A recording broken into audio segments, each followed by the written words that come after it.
मेरे दोस्तों GSC studio की तरफों सादक पट्टी सलाम अर्ज करता है। दास्तान पेश कर रहे हैं शहजादी लखी।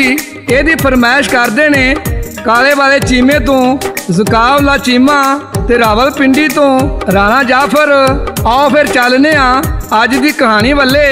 एक बादशाह सी जिहदी इक्को एक धी सी जिहदा नाम सी शहजादी लखी। उन्होंने बड़े लाडा ते चावां नाल पालिया सी। वो जवान होई ते दूसरी बादशाही दा बादशाह ओदा रिश्ता मंगण वास्ते आ गया। वो जेड़े शहजादे लई रिश्ता लैन आया सी वो कोई एडा सोहना नहीं सी। ओदे वड्डे वड्डे बुल सन ते बुरा जिहा नक सी। ओदे वड्डे वड्डे कन्न। पर शहजादी दा बाप रिश्ता देने लई राजी हो गया। ओदी वजह यह सी पई वो बादशाह दा कल्ला कल्ला पुत्तर सी ते बादशाह दे मरण तो बाद सारी बादशाही ओदी हो जानी सी। जदों शहजादी ने शहजादे नूं वेखिया ते उन्हें शादी करन तो इनकार कर दिता। वो कहन लगी मैं इस डड्डू जै नाल शादी नहीं करानी। पर शहजादी दा बाप बड़ा बेजिद सी। वो कहन लगा बई शहजादी दा ब्याह इहदे नाल ही होवेगा। आदे शहजादी लखी बड़ी परेशान हुई। उन्हां दे दरबार विच एक लालची दरबारी सी। उन्हें सोचिया होवे ना ते शहजादी नूं गवाह कीता जाए। शहजादी अपने कमरे विच कल्ली बैठी सी। दरबारी जाके पूछन लगा शहजादी तू एडी क्यों परेशान है। शहजादी कहन लगी मेरा बाप मेरी शादी मेरी मर्जी के खिलाफ कर रहा है तो मैं राजी नहीं। वो कहन लगा शहजादी कंगन शहर का एक शहजादा बहुत खूबसूरत है। जे तू कमे ने कंगन ते बादशाह नाल गल करा तेरा ब्याह उस शहजादे नाल करवा देवां। शहजादी कहन लगी मेरा बाप उस बादशाह दे बड़ा खिलाफ है। उन्हें उस शहजादे नूं रिश्ता नहीं देना। दरबारी कहन लगा मेरा एक मशवरा है। शहजादी लखी कहन लगी की दरबारी। दरबारी कहन लगा कंगन दे बादशाह नाल गल करवावां। जे राजी हो जावे ते असीं इत्थों भज जावांगे ते उत्थे जाके तू उस शहजादे नाल ब्याह कर लें। शहजादी इस गल ते राजी हो गई। एक दो दिन बाद आन के कहन लगा शहजादी तैयारी कर अज रात ही इत्थों असीं नस जावांगे।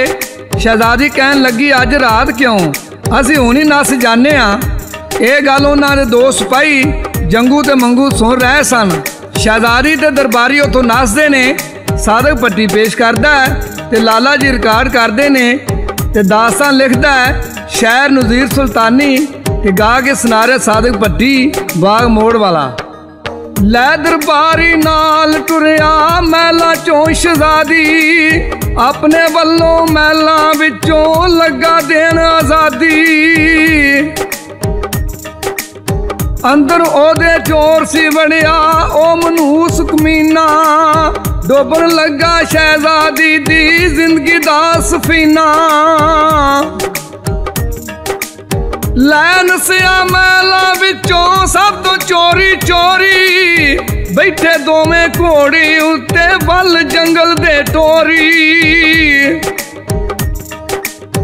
कंगन दा शहजादा केड़ा ओ सी ठग दरबारी जाके उन्हें पुराने खंडरा घोड़ी ओ खिलारी। आखन लगा रुक शहजादी होर सफर लम्मा जांदी बारी रुका लिख के रख गया नकम्मा। जे शहजादी लैनी होवे हीरे लैके आना नी ते इनू मार देंगा पऊगा फिर पछताना। आ जदों दरबारी शहजादी नूं खंडरां विच लै गया वो जांदियां जांदियां एक रुका लिख के शहजादी दे कमरे विच रख गया भई मैं शहजादी नूं गवाह करके लई जा रहा। जे तुसां शहजादी नूं लैना होवे ते हीरियां नाल भरी हुई गुथली लैके आ जाना नहीं तां मैं शहजादी नूं कतल कर दियांगा। ते शहजादी दा बाप बड़ा ही परेशान होया ते ओने जंगू ते मंगू जेड़े ओदी फौज दे बड़े बहादुर जवान सन ओने उन्हां नूं हीरियां दी गुथली दे के खिलाया पई जाओ काले पहाड़ां दे खंडरां विच चले जाओ जाके शहजादी नूं छुड़ा के लियाओ। जंगू ते मंगू घोड़ियां ते सवार हो गए ते काले पहाड़ां दे खंडरां वल जांदे ने ते उधर शहजादी दा मंगेतर अपने सिपाही नाल लै के शहजादी दे पिछे जांदा है ते दरबारी बहुत चलाक सी। ਉਹਨੇ जंगल के दरख्तां उत्ते जाल विछाया सी। जदों मंगेतर शहजादा ते ਉਹਦੇ साथी जंगल विचों गुजर रहे सन, दरबारी ने उन्हां उत्ते जाल सट के उन्हां नूं कैद कर लिया। शहजादी नूं जदों पता लगा बई दरबारी ने मेरे मंगेतर नूं भी कैद कर लिया, ਉਹ कहन लगी तू जिन्ने मर्जी हीरे मेरे बाप कोलों लै लै, पर इन्हां डडमां नूं ना छड्डी। दरबारी ने मंगेतर शहजादे ते ਉਹਦੇ साथियां नूं काले पहाड़ां दियां गारां विच लिजा के बन दिता। ਉਹ किवें मंगेतर शहजादे ते ਉਹਦੇ साथियां नूं कैद करदा है ते साधक भट्टी पेश करदा है ते शायर इत्थे की लिखदा है। चढ़िया पिछे मंगेतर ते लैके नाल सिपाही, रंग ओदा सी काला यारो काली जिवें शाही। लै सिपाही शहजादा जंगलां दे विच आया, जंगल दे विच उस दरबारी जाल सी यार बिछाया।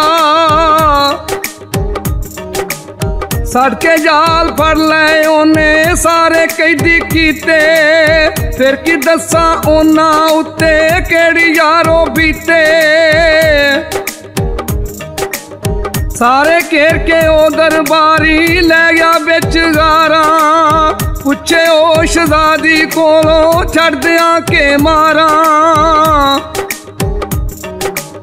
कहन लगी शहजादी उत्ते इन्हां नूं ना छड्डी, लै लै जिन्ने मर्जी हीरे सिर इन्हां दे वड्डी।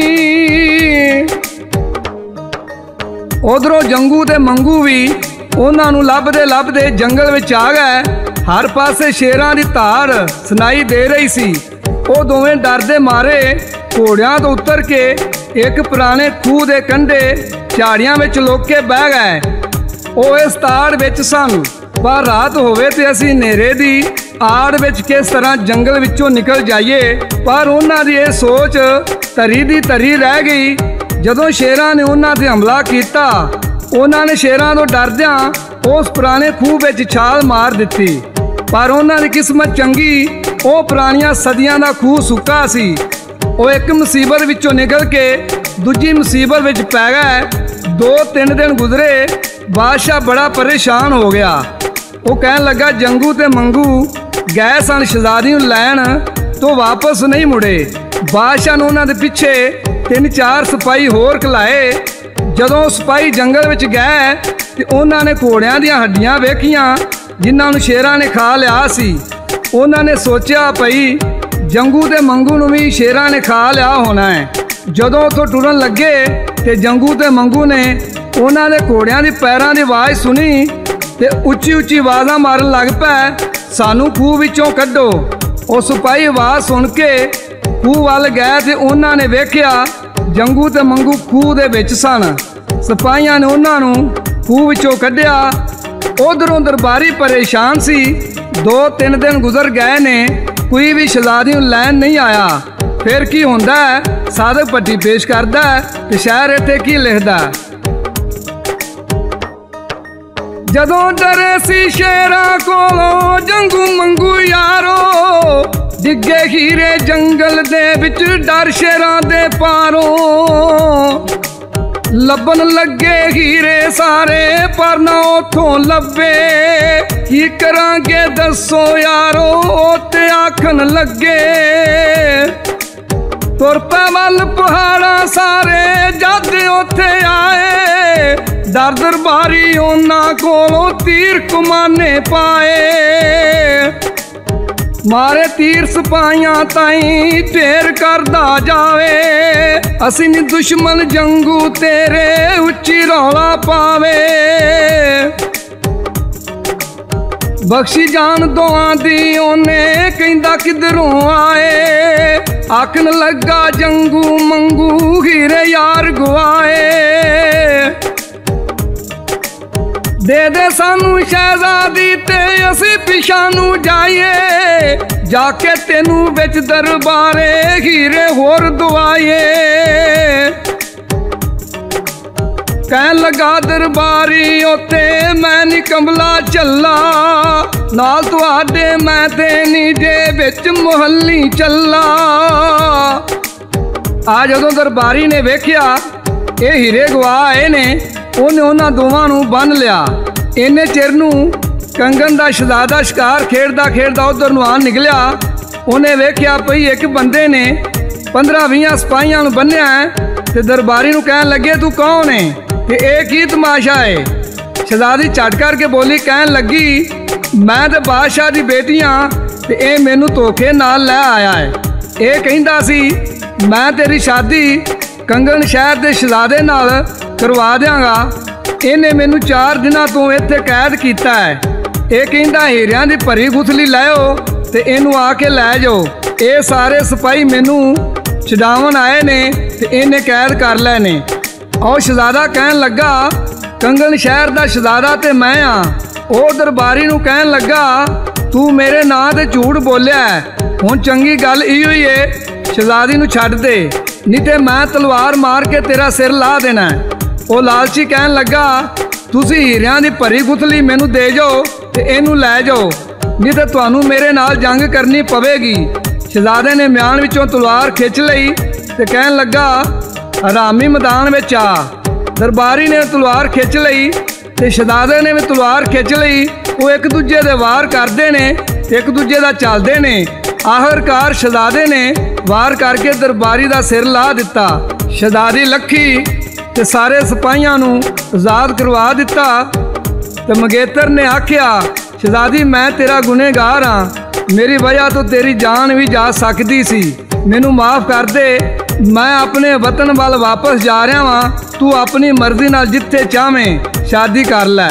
ਜਦੋਂ ਕੰਗਨ ਦਾ ਸ਼ਹਿਜ਼ਾਦਾ ਸ਼ਹਿਜ਼ਾਦੀ ਨੂੰ ਉਹਦੇ ਬਾਪ ਦੇ ਦਰਬਾਰ ਵਿੱਚ ਲੈ ਗਿਆ ਤੇ ਉਹਨੇ ਸਾਰੀ ਕਹਾਣੀ ਸੁਣੀ ਤੇ ਉਹਨੇ ਕੰਗਨ ਦੇ ਸ਼ਹਿਜ਼ਾਦੇ ਨਾਲ ਉਹਦਾ ਵਿਆਹ ਕਰ ਦਿੱਤਾ। ਇਸੇ ਤਰ੍ਹਾਂ ਸ਼ਹਿਜ਼ਾਦਾ ਸ਼ਹਿਜ਼ਾਦੀ ਲੱਖੀ ਨੂੰ ਆਪਣੇ ਮਹਿਲਾਂ ਵਿੱਚ ਲੈ ਗਿਆ ਤੇ ਉਹ ਰਾਜ਼ੀ ਖੁਸ਼ੀ ਰਹਿਣ ਲੱਗ ਪਏ। ਮੇਰੇ ਦੋਸਤੋ ਇਹ ਸੀ ਸਾਡੀ ਅੱਜ ਦੀ ਕਹਾਣੀ। ਇਸ ਦੇ ਨਾਲ ਹੀ ਸਾਦਕ ਭੱਟੀ ਤੇ ਲਾਲਾ ਜੀ ਨੂੰ ਸ਼ਾਹ ਨਜ਼ੀਰ ਸੁਲਤਾਨੀ ਨੂੰ GS ਸਟੂਡੀਓ ਦੀ ਤਰਫੋਂ ਇਜਾਜ਼ਤ ਦਿਓ। ਰੱਬ ਰਾਖਾ, ਰੱਬ ਰਾਖਾ, ਰੱਬ ਰਾਖਾ।